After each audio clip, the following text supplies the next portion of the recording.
Hey guys, I'm Adam Fennick. And I'm Cody Cisco. And you're tuned in to the Talking Shed podcast. Yep. And this is episode number 15, I think. Yep, 15. That's a lot. Yep. It's like a whole bunch to us. Yeah. Especially trying to plan and organize it and everything and figure out what we can do during the day. It all takes a lot of time. Probably the hardest part is finding a half hour or 45 minutes of time where you don't think your phone's going to ring. It never happens, but no, it don't.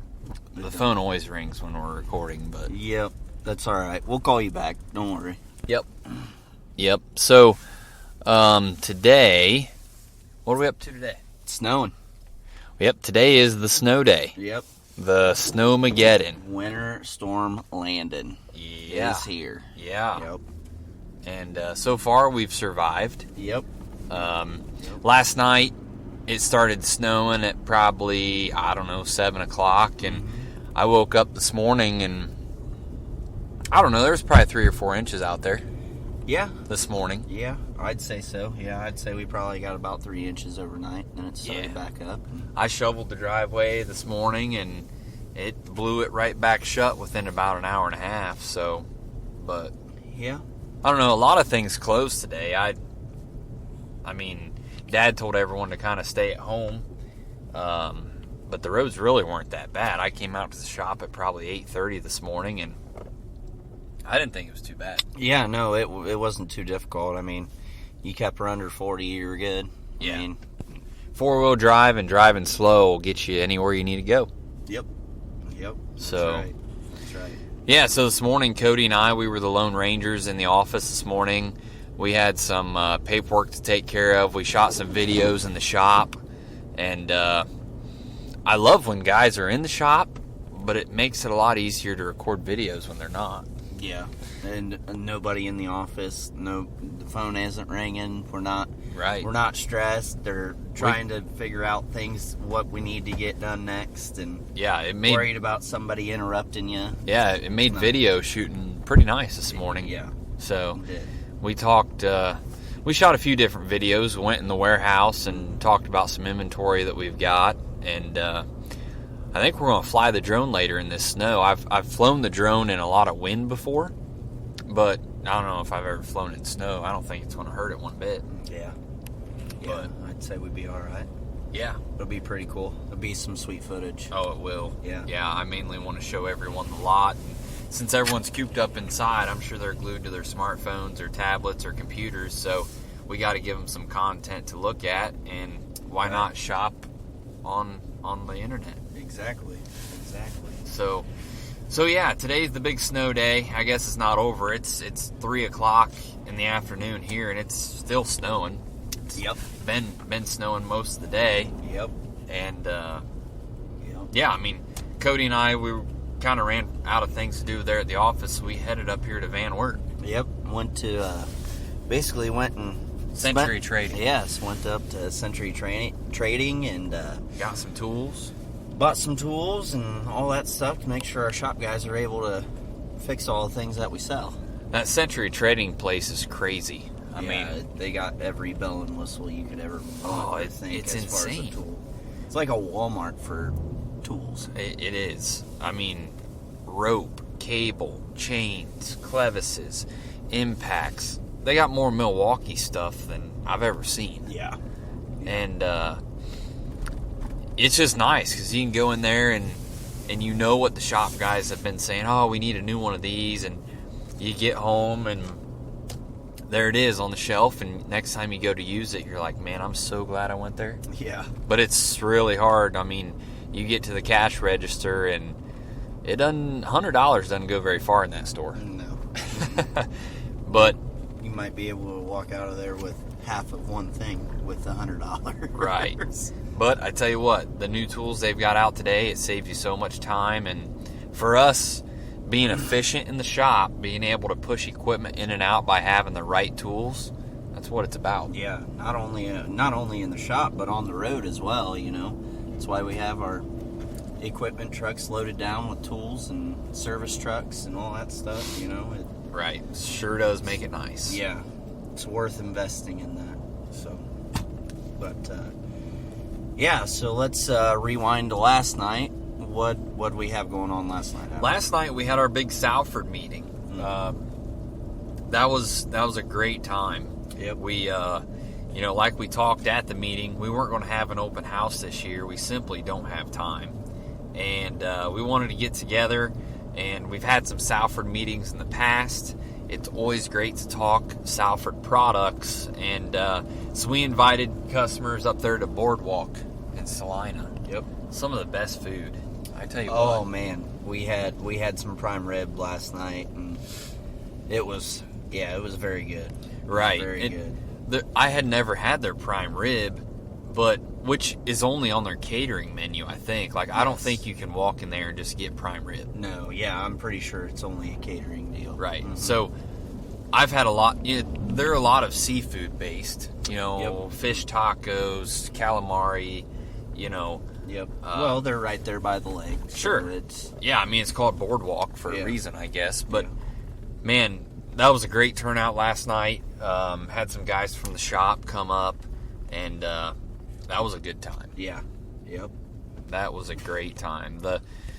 Some of our Salford customers are the best customers we've got, and we wanted to just gather in a smaller group and kind of give them a little appreciation meeting type deal. It's nice to do it at your own location because you can prepare for it and you can keep some costs down. But it's just also so nice to go somewhere else and not have to worry about who's taking care of the food and all that. I mean, we didn't have to take care of anything. No. We had to tell them when we wanted to eat, and that was about it. Yeah. I mean, we walked in there, they had the tables made. I hooked the computer to the TV, and, there was a girl serving everyone right there in our own room, and I told them we were eating at 6:15, and I'll be dang, at 6:12, they brought that prime rib into that room. Started cutting. And that cook started digging into that thing.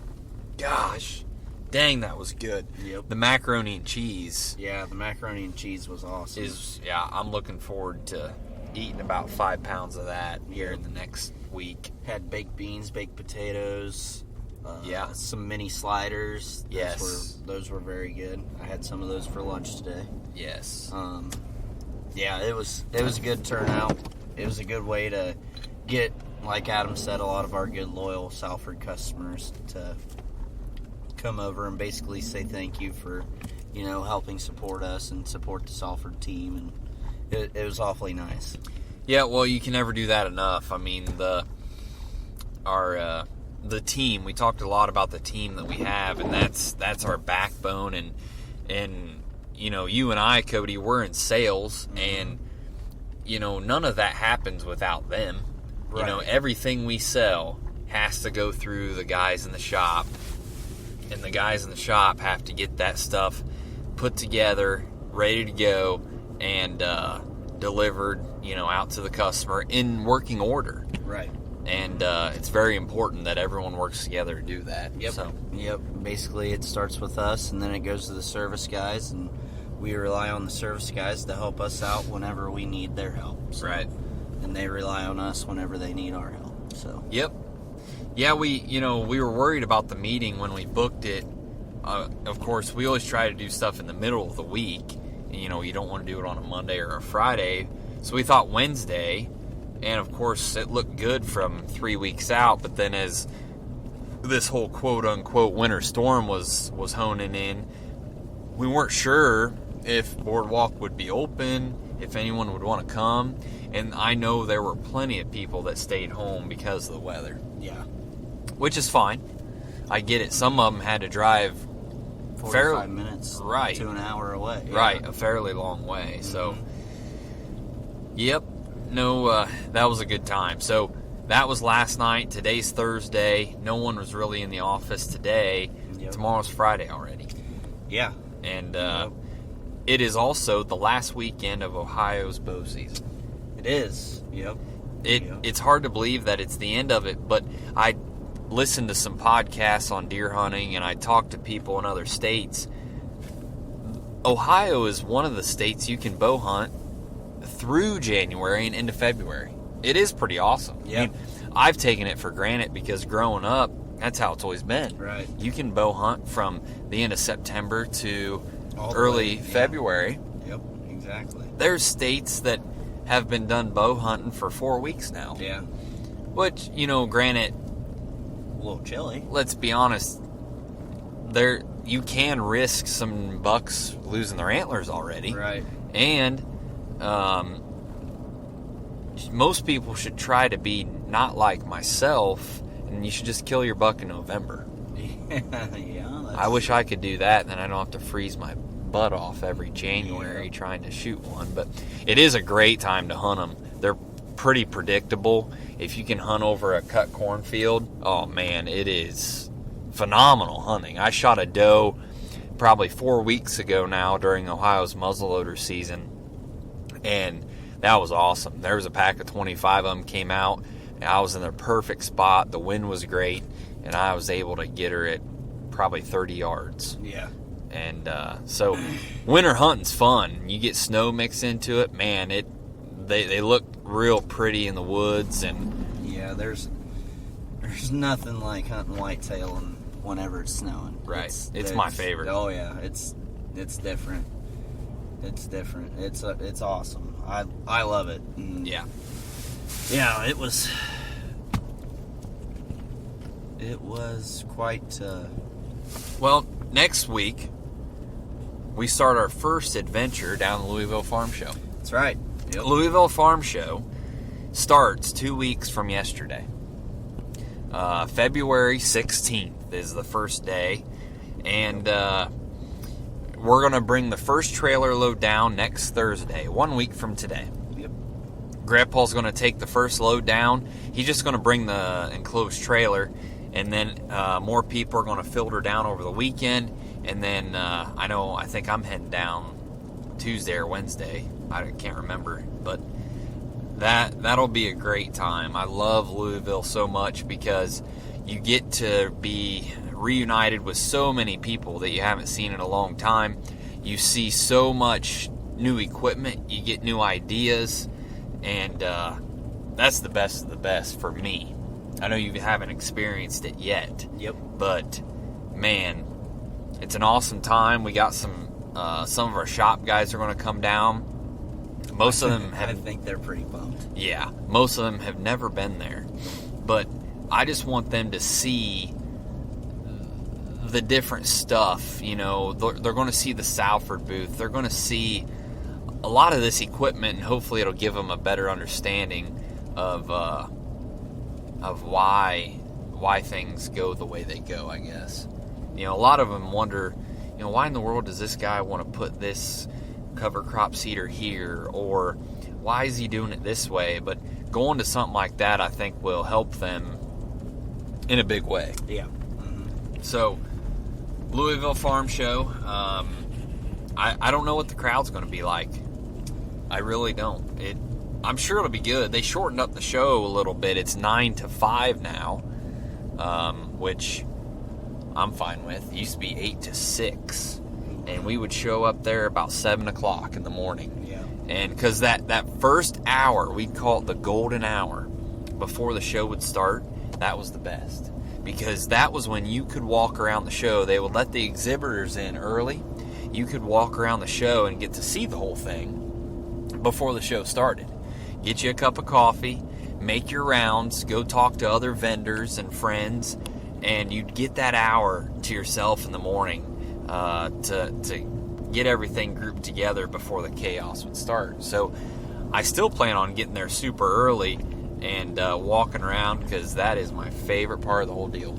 You see so much new stuff, and that's when you get to talk to everyone. Mm-hmm. So yeah, hopefully the crowd's going to be good. Well, the last podcast we did, we had what? We were driving to Fort Wayne on the first day, or were we heading home? Heading home. We were heading home from Fort Wayne on the first day, and we were pumped. Yeah.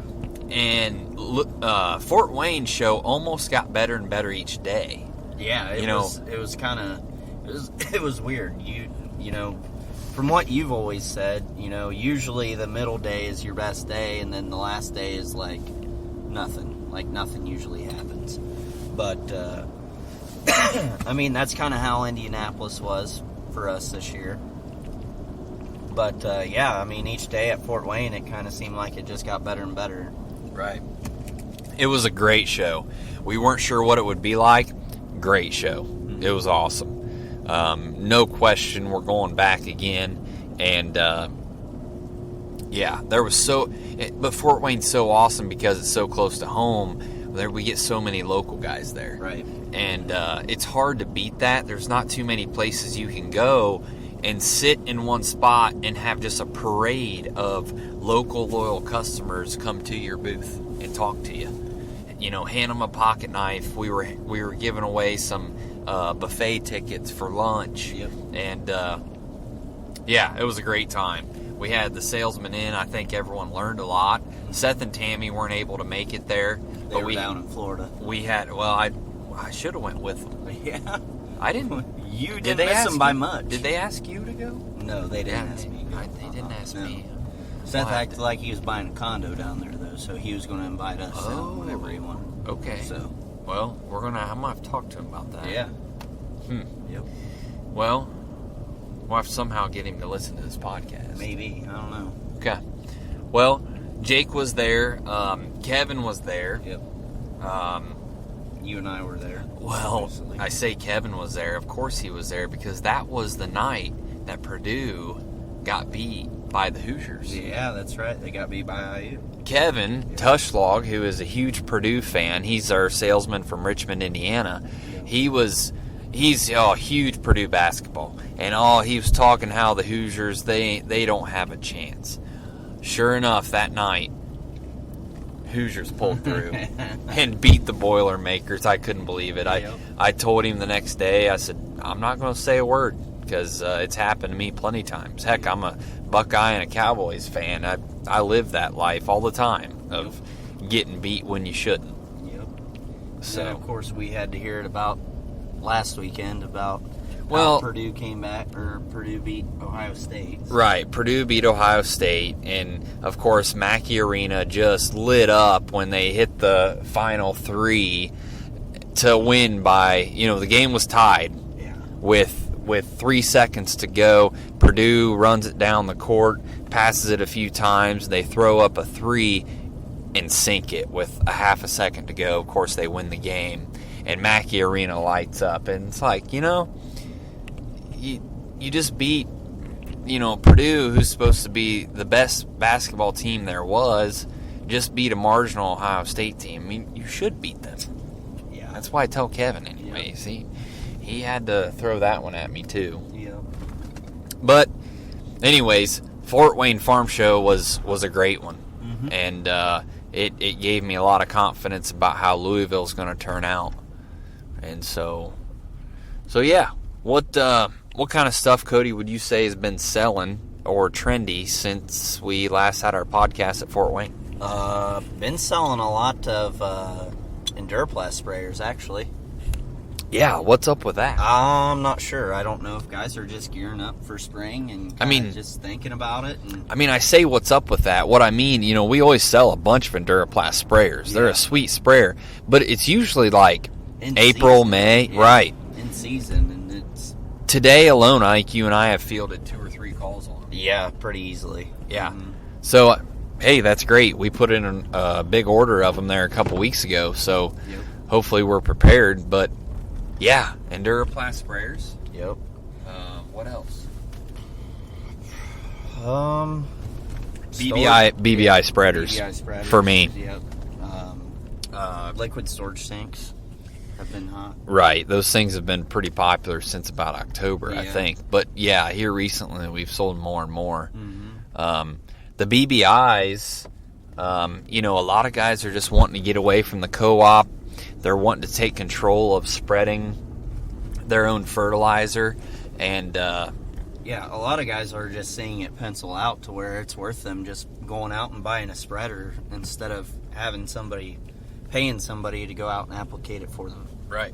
and it's penciling out to where they can get it paid off here, you know, pretty quick. Right, and in a couple of years at least. Just to have that control, you know, of your own timing, your own placement.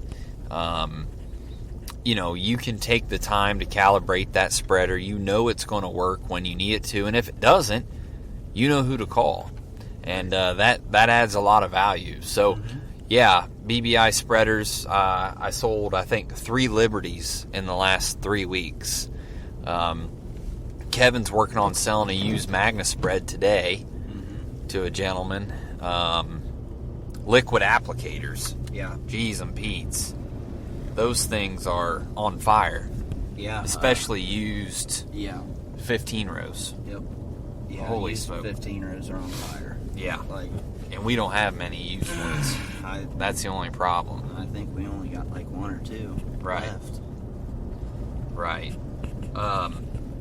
What else has been popular? I've had some calls on some field cultivators. Valmar cover crop seeders. You know, we've been pricing some of them, but you know, it's that time of year where anything's game, really.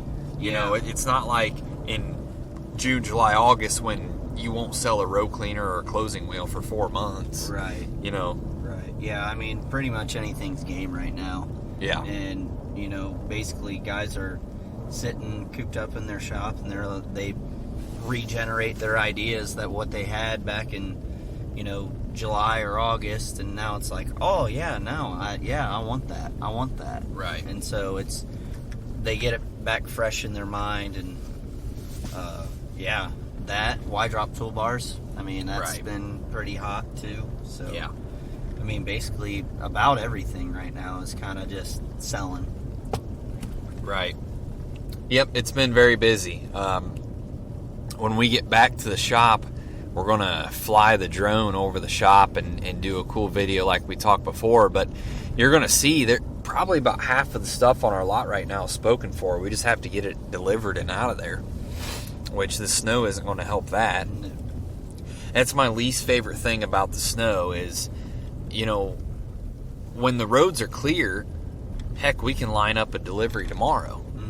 But when you got snow and salt involved, boy, now everything's just going to start backing up and sitting on our lot for months until the roads get clear. So I wish we could have got more of that stuff delivered in the last 2 weeks. Well, the guys finished up my 32-foot field cultivator that I sold, and I got that delivered there Wednesday, I believe it was. Would have been Tuesday. Tuesday, yeah.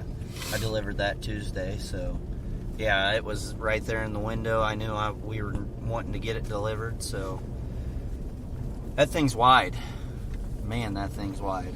Well, yeah, you really got to watch it pulling some of this equipment. But, you know, some of it will transport in between that 18 and 20 feet. Yeah. And, that's a lot. Yep. So. But, so Fort Wayne's behind us. The Salford meeting's behind us. Louisville's on the horizon. And I tell you what, when Louisville's passed, and a lot of guys will tell you when the groundhog comes out, it's go time. Because don't let this snow fool you. You blink a couple times, and all of a sudden the grass starts getting green again. It's spring. And when that happens, the phone just jingles off that hook. And that's good, though. We're ready. We've got more service guys than we've ever had, more trucks than we've ever had, and we're ready for it this year more than we've ever been. But it's time. You know, it's kind of nice when harvest is over. You get a little bit of a breathing room there, but that time to breathe has almost come and gone. But so we're headed back to the shop now. I think it's about 3:15. Once we get back there, like I said, we'll fly some drone footage and see how that video turns out. But I've got to work on tomorrow's email blast yet. I've got to get that going. Yep. So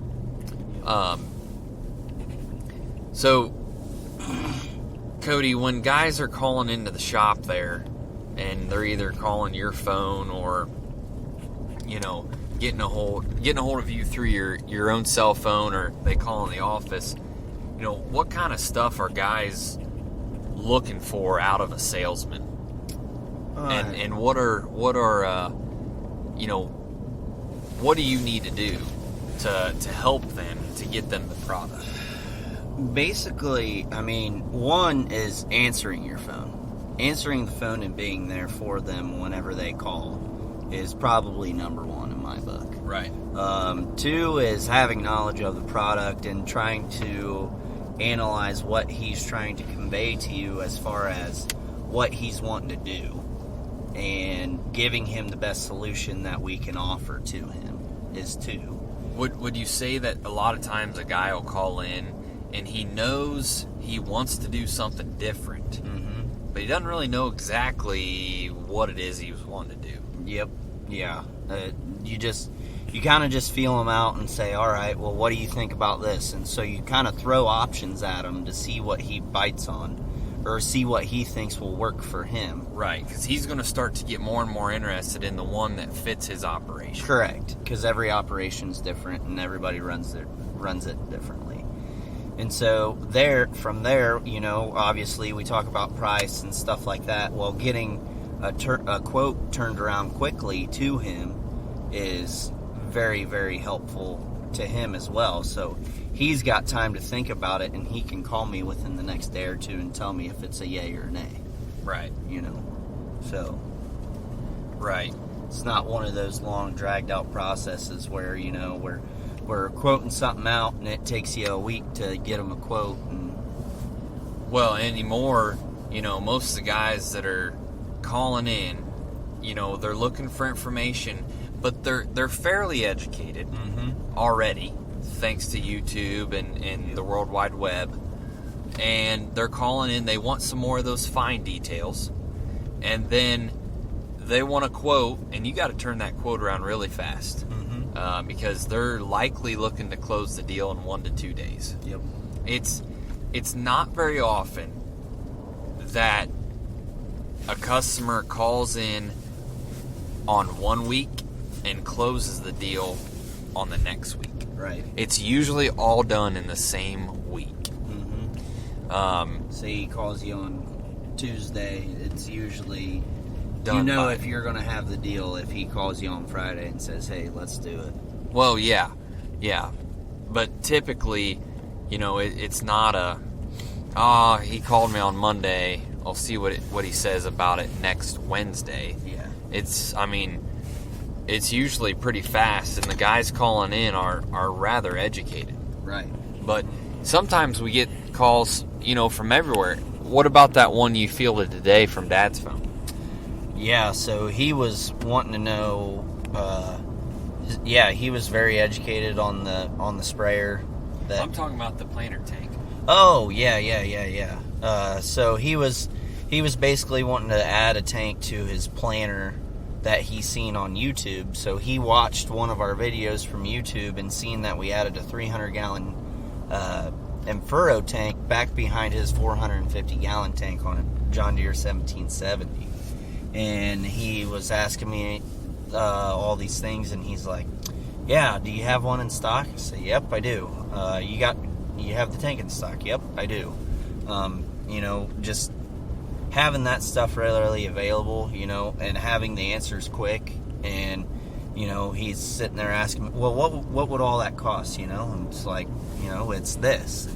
He goes, oh, okay. All right, yeah. Well, let me talk to Dad, and I'll get back with you. Okay, sounds great. Right, and the very important part there was that when he called in, he just kept kind of saying, planter tank. Well, is he talking like wing tanks? Is he talking the big one in the center? And we had to ask some of those questions. What exactly kind of planter tank are you talking, and what size, and where do you want it to mount, and will this fit your planter? And we quickly deciphered, yeah, he's talking the rear mount. He's got a box planter 1770, yep, and it will fit out the back just like what he saw on YouTube. Right. So confirming that, because heck, he was from where? Delaware. Yep. And so we got to confirm that, because we don't want to ship the wrong stuff all the way to Delaware. No. So, yeah, it's always interesting seeing, when these guys are calling in, how educated they are already. It's amazing. And again, that's thanks to the World Wide Web, but they close fast. And especially in this day and age, and in this time of year, he's probably called 3 other places that had no idea what he was talking about. Right. And so he got a hold of us, a human answered the phone, and then that human also told him that they had one sitting out back. He probably had to pick himself up off the ground there for a little bit. Yep.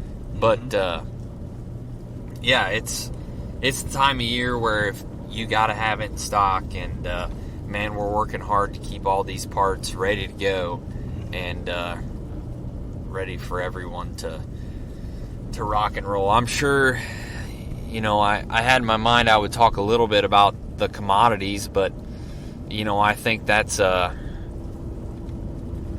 don't want to beat a dead horse. Everyone knows what the commodities are doing.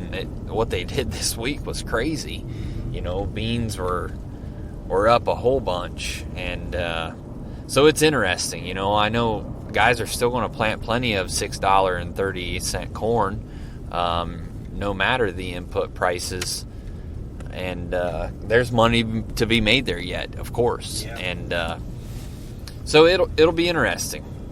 Early on there's a lot of guys saying maybe I'll switch to beans, but I don't know. I'm really interested to see what these fertilizer prices do as we approach spring. Will they fall on their face and maybe go down here, and maybe them guys that haven't bought anything yet, maybe they've made the right choice. No one knows. But either way, it's coming fast. Yep.